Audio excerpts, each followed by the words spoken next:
미국 정부에서 발행하는 2024 세계 분쟁 지역 보고서에서 한반도의 분쟁 위험이 1등급으로 분류됐습니다.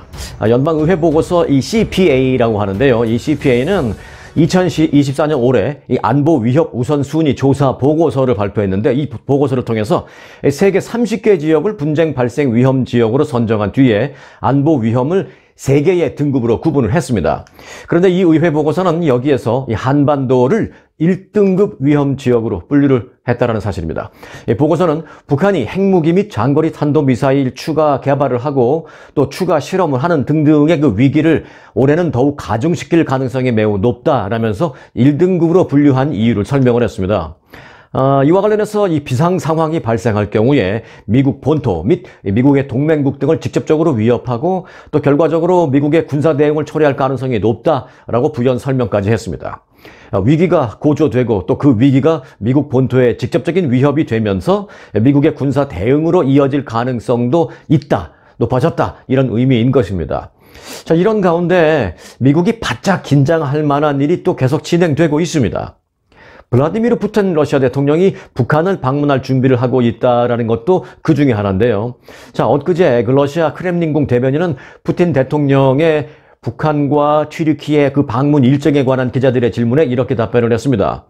정확한 날짜는 아직 없지만 외교 채널을 통한 조율이 지금 진행 중에 있으며 확정되는 대로 알려드리겠습니다 라고 답변을 했습니다. 날짜는 아직 구체적으로 정해지지 않았지만 푸틴 대통령의 북한 방문 자체는 크렘린궁이 이미 확인을 해준 셈입니다. 이번 주 외무장관 회담차 러시아를 방문한 북한의 최선희 외무장관이 있죠. 이 최선희 외무장관이 푸틴 대통령을 예방을 했는데, 이 예방했을 때 푸틴 대통령의 북한 방문, 엄밀히 말하면 이제 북한 답방이라고 표현할 수 있습니다. 북한 답방 일정을 논의한 것으로 관측이 됐습니다. 올해 푸틴 대통령이 북한을 답방을 하면 김정일 북한 위원장이 김정일, 그러니까 지금 김정은의 아버지 김정일 그 당시 북한 국방위원장이 집권을 하던 2000년 7월 이후에 무려 24년 만에 북한 방문이 될 수가 있겠습니다. 옛 소련 시대를 포함해서 러시아 최고 지도자 가운데 북한을 방문한 사람은 푸틴 대통령이 사실은 유일합니다.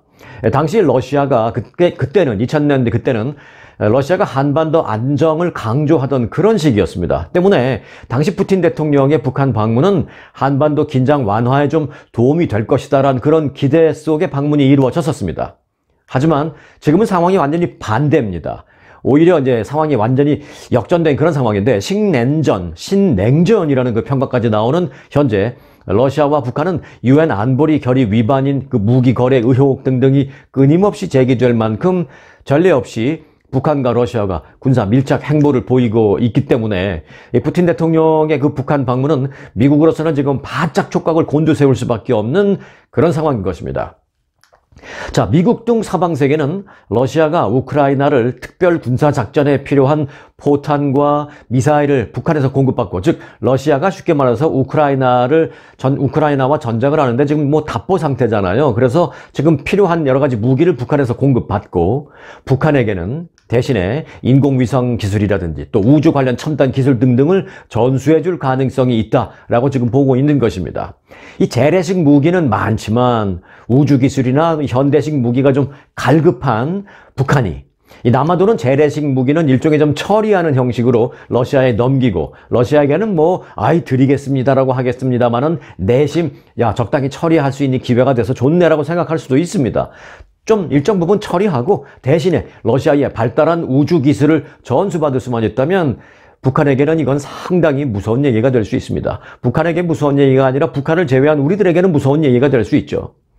푸틴 대통령이 다시 북한을 방문한다면 군사, 우주, 그리고 경제 등 전방위적으로 가속 중인 그 북러 밀착이 한층 강화되면서 이 한반도가 이제는 본격적으로 한미일 대 북중러, 이렇게 한미일 대 북중러로 나뉘우는 신냉전의 무대가 될 가능성이 커졌습니다. 북한 방문 시기가 아직 구체화된 단계로 보이지는 않습니다만은 푸틴 대통령이 5선에 도전하는 오는 3월 이 대통령 선거 그 이전이 될 수 있다라는 그런 예상이 나오고 있습니다. 푸틴 대통령도 돌아가서 뭔가 선거에 써먹을 게 있어야 될 터이니 그 이전이 될 가능성이 높다라는 것이죠. 그러면 얼마 남지 않았는데 자, 푸틴의 북한 방문이 미국의 입장에서는 아주 골치 아픈 일이 될 수밖에 없는 또 다른 이유도 있습니다. 바로 전선의 확대입니다.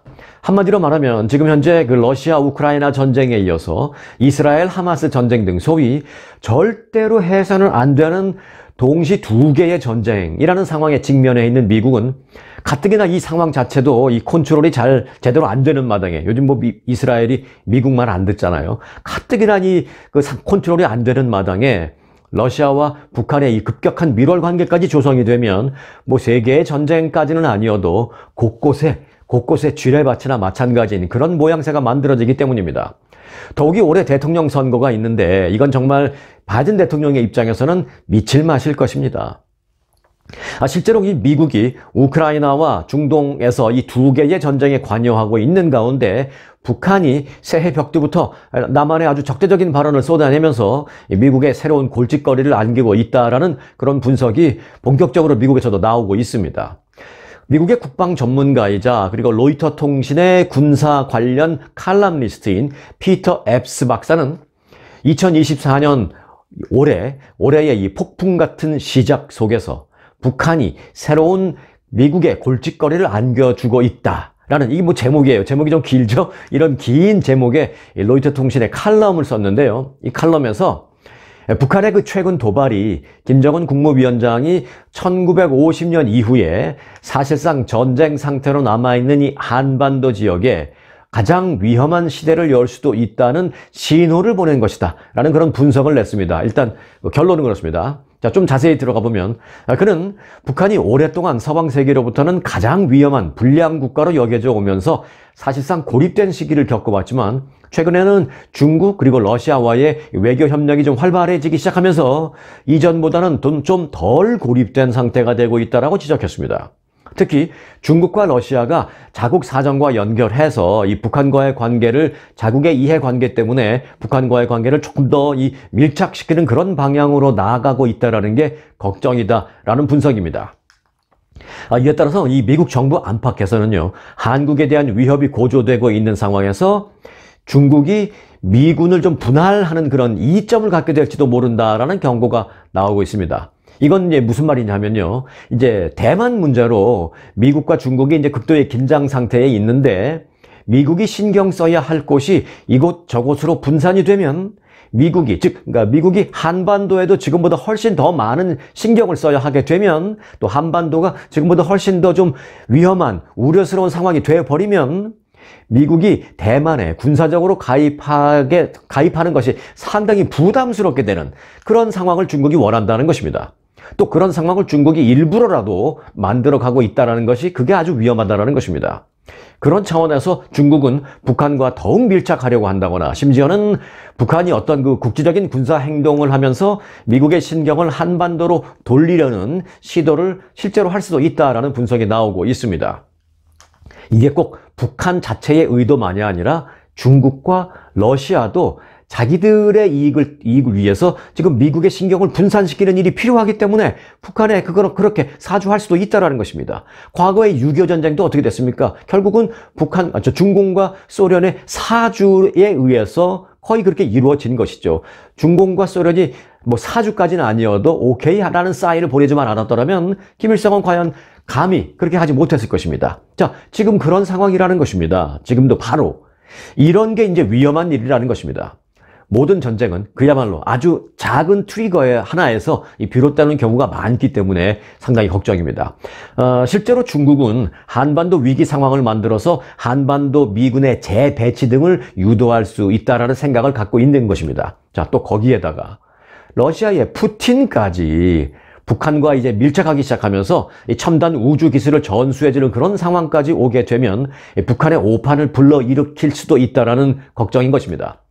실제로 최근 미국은요, 한반도에 진짜 분쟁 위험이 있다라고 결론 내릴 경우에 미국 국방부는 주한미군의 가족을 어떻게 대피시킬지 또 어디로 보낼지와 같은 일련의 고민을 다시 진지하게 검토하면서 이 복잡한 계산에 직면해 있다라고 군사 전문가 이 피터 앱스 박사가 경고했습니다.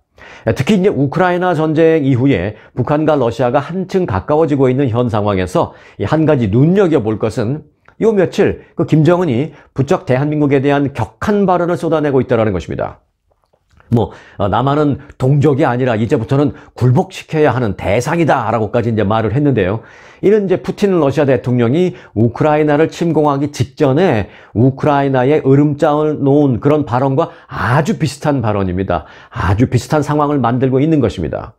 이 같은 김정은의 적대적인 발언은 올해 미국 대선에서 트럼프 전 대통령이 승리를 하더라도 트럼프와 예전 같은 그런 협상을 재개할 의사도 없다라는 어떤 그런 신호로도 보인다라는 분석을 피터 앱스 박사는 하고 있는 것입니다. 사실 트럼프 전 대통령은 최근 그 선거 유세에서 이렇게 말하죠. 내가 당선되면 한반도 긴장이 완화될 것입니다. 왜냐하면 나는 김정은과 아주 좋은 관계를 유지하고 있고 또 김정은도 나를 좋아하기 때문입니다. 라고 유세 때마다 그렇게 말을 하고 있는데요. 이게 그렇지가 않습니다. 사실 김정은은 지난 2019년 하노이에서 트럼프 전 대통령과 만나서 그 영변의 핵시설을 폐기하는 대가로 주요한 대북 제재를 해제해주는 그런 방안을 논의를 했습니다마는 아무런 성과를 내지 못했습니다. 그 이후에 진전된 게 아무것도 없는 것이죠. 오히려 지금은 그때보다 더 제재가 심한 상태를 겪고 있는 것입니다. 결국 트럼프의 쇼에 자신이 이용만 당했다라는 생각을 김정은은 갖고 있다라는 것입니다. 이게 대부분 북한 전문가들의 지금 진단입니다. 김정은은 최근 들어서 부쩍 대한민국은 주적이며 전쟁을 피할 생각이 전혀 없다. 기회가 온다면 주저없이 모든 수단과 역량을 총동원해서 대한민국을 완전히 초토화해 버릴 것이다 라고 위협적인 발언을 계속하고 있습니다. 물론 이 같은 위협이 어제 오늘의 얘기는 아니니까 김정은의 말 한마디 한마디에 벌벌 떨 필요는 없습니다. 하지만 북한은 올해 들어서 통일을 위한 각종 대남 조직 또 남쪽과의 어떤 교류를 위한 어떤 기구 등등을 다 속도감 있게 다 폐지시켜 버렸습니다. 그리고 헌법에 한국이 불변의 주적이다, 주적이다라는 그런 것을 명기하겠다. 북한 헌법에 그런 조문을 명기하겠다라고 공언을 하고 있습니다. 이 같은 일련의 북한의 발언이나 움직임이 북한 혼자서 생각해서 나온 것일까요? 절대 그렇지 않을 것입니다. 앞서 언급했듯이 중국도 대만과의 관계 때문에라도 미국의 시선을 돌릴 만큼의 어떤 한반도 긴장을 원하고 있고 또 실제로 대만의 총통이 누가 됐어요? 친미파가 당선이 됐잖아요. 그래서 중국이 대만을 좀 건드려야 되는 그런 상황이기도 합니다, 지금. 또한 러시아도 우크라이나 전쟁의 교착 상태를 풀기 위해서 북한의 재래식 무기 도입이 시급한 상황에서 러시아까지 기꺼이 북한과 잘 지내겠다라고 하는 여러 가지 변수를 북한 김정은도 계산해서 과감하게 그렇게 질러버리는 것일 겁니다. 물론 일단 발언만으로도 말만으로라도 지금은 이런 가운데 북한 자체적으로도 또 이유가 있습니다. 경제 악화가 지금 갈 대로 갔습니다. 심화될 대로 심화되고 악화될 대로 악화돼서 어떤 형태로든 주민들의 시선을 돌리고 불만을 좀 잠재워야 하는 상황이 사실 목까지 차올랐다라는 것도 우려스러운 부분입니다. 실제로요, 최근에 어떤 일까지 있었냐면요. 최근 중국 동북부 지린성에 파견된 북한의 근로자들이 굉장히 많이 있는데 그 지린성에 파견된 북한 근로자 수천 명이 지난 11일부터 북한 당국의 그 임금 체불의 문제에 항의를 하면서 파업과 폭동을 연쇄적으로 일으킨 것으로 밝혀졌습니다. 일본 산케이 신문에 따르면요, 북한이 외화벌이를 위해서 파견한 근로자들이 해외에서 이처럼 대규모의 파업과 폭동을 일으킨 것은 이번이 처음입니다. 억눌려서 지내는 게 어느 정도 몸에 밴 그 북한 노동자들이 파업을 한다? 더 나아가서 이걸 폭동까지 악화시킨다? 사실 이전까지는 상상할 수 없는 일이 지금 벌어진 것입니다. 산케이 신문이 입수했다는 그 보고서에 따르면 중국에 파견된 북한 국방성 사나 여러 회사는 코로나19가 확산해서 북한과 중국의 왕래가 끊겼었던 지난 2020년 이후에 중국 측이 지급한 임금 가운데 이 근로자 몫에 해당하는 그 금액 가운데 상당 부분을 전쟁 준비 자금 이라는 명목으로 북한에게 보냈다라는 것입니다. 근로자에게 주지 않고 일종의 상당 부분을 근로자에게 주지 않고 떼어 먹으면서 그 자금의 대부분을 전쟁 준비 자금으로 해서 북한에 보냈다는 것입니다. 누구한테 갔겠어요? 당에 갔겠죠. 당으로 갔으면 그게 어디 갔겠어요? 김정은한테 갔겠죠. 여하튼 북한 회사들은 이 근로자들에게 코로나19가 진정되면 북한으로 귀국할 때 그동안 받지 못한 돈을 한꺼번에 주겠다라고 둘러댔던 것으로 전해졌습니다. 그러나 이제 코로나가 진행되는 그 상황에는 북한과 중국과의 그 왕래가 없었기 때문에 그 중국에 들어가 있는 북한 근로자들은 북한 쪽과의 어떤 뭐 연락도 많이 자주 할 수 없고 그래서 거의 상황이 그 통제되어 있던 상황이었던 것이죠. 그런데 이제 코로나가 끝났잖아요. 그래서 이제 지난해 북한과 중국 간 왕래가 재개되자 드디어 양측의 정보도 교환되고 하면서 이 북한 근로자들은 이게 다 거짓말이구나. 자신들의 임금을 빼돌려서 북한의 당으로 전달됐구나라는 이런 사실을 뒤늦게 알게 된 것입니다. 이러한 사실을 알게 된 북한 근로자들은 지난 11일부터 조업 거부를 시작했습니다. 파업을 한 거죠. 북한 근로자들의 파업이다 상상할 수 없었던 일들이 벌어진 것입니다. 그 파업은 지린성 내의 여러 회사, 예를 들면 뭐 의류 제조 회사를 비롯해서 뭐 수산물 가공 회사, 각종 하청 업체 등 각종 공장 등등으로 확장이 됐습니다. 일부는 공장을 점거해버리면서 북한 간부를 인질로 삼거나 또는 기계를 다 파괴시켜버리는 등 폭동으로까지 발전했다고 이 산케이 신문이 보도를 했습니다.